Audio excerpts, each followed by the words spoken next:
Jesus. Tudo aquilo que eu estou falando, se você tem um ano de fé, isso já deveria saber. Eu reconheço aqui a nossa falha.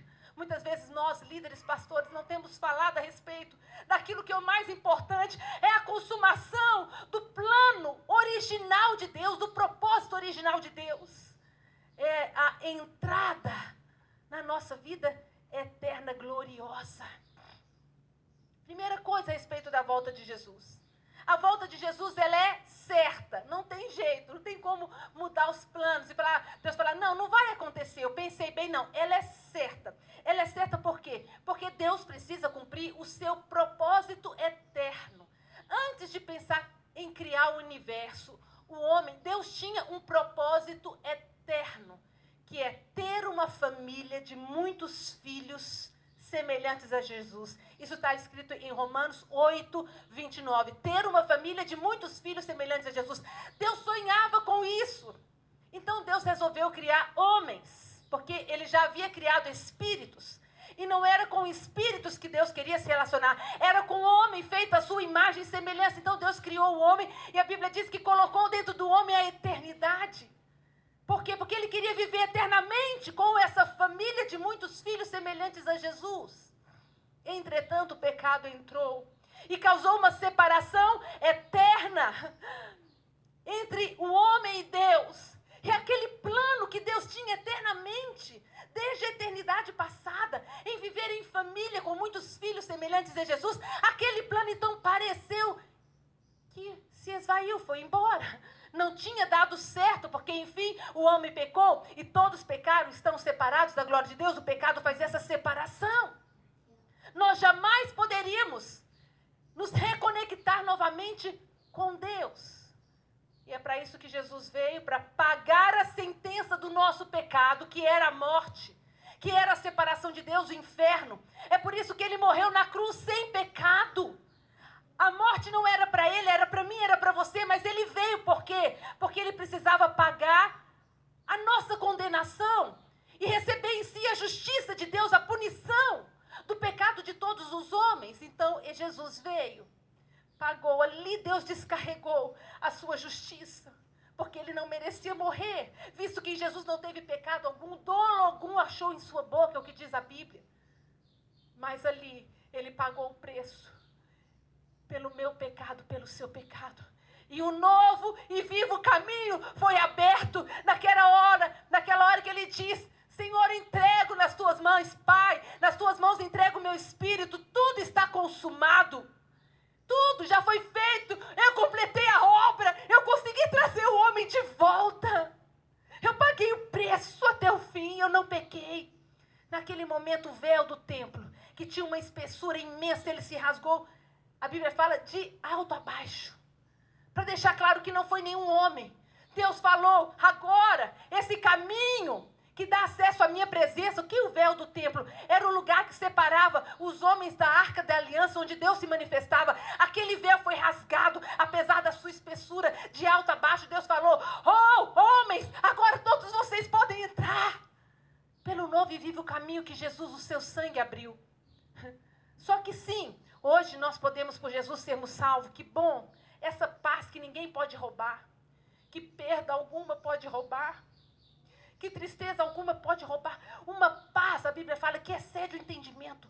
Essa certeza que eu tenho que se eu cair agora, aqui dura, eu já vou abrir os olhos lá.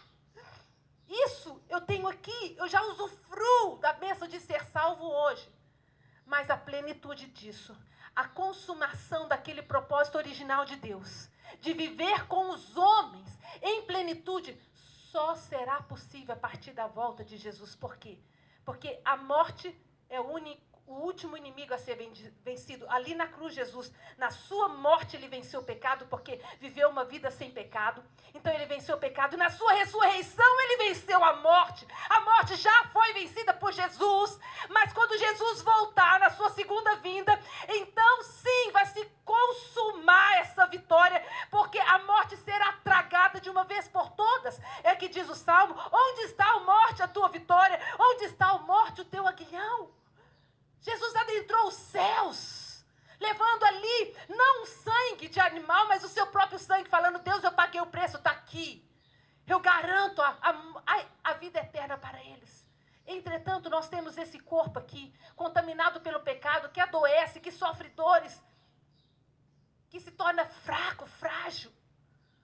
Toda essa terra está contaminada pelo pecado do homem, a natureza geme, como diz a Bíblia. Tudo está deformado. A Bíblia fala que, em Isaías diz, que Deus criou a terra não para que ela fosse esse caos. É isso que está escrito lá em Isaías. Deus criou a terra perfeita. O homem veio, pecou, estragou a si e estragou a criação. Tudo isso precisa se tornar novo. É por isso que eu li com você no começo a última cena falando. Então vi novos céus e nova terra. Deus vai fazer tudo isso novo. A autoridade, a legalidade, ele adquiriu lá na cruz. Mas tudo vai ser consumado com a sua vinda. A vinda de Jesus é certa.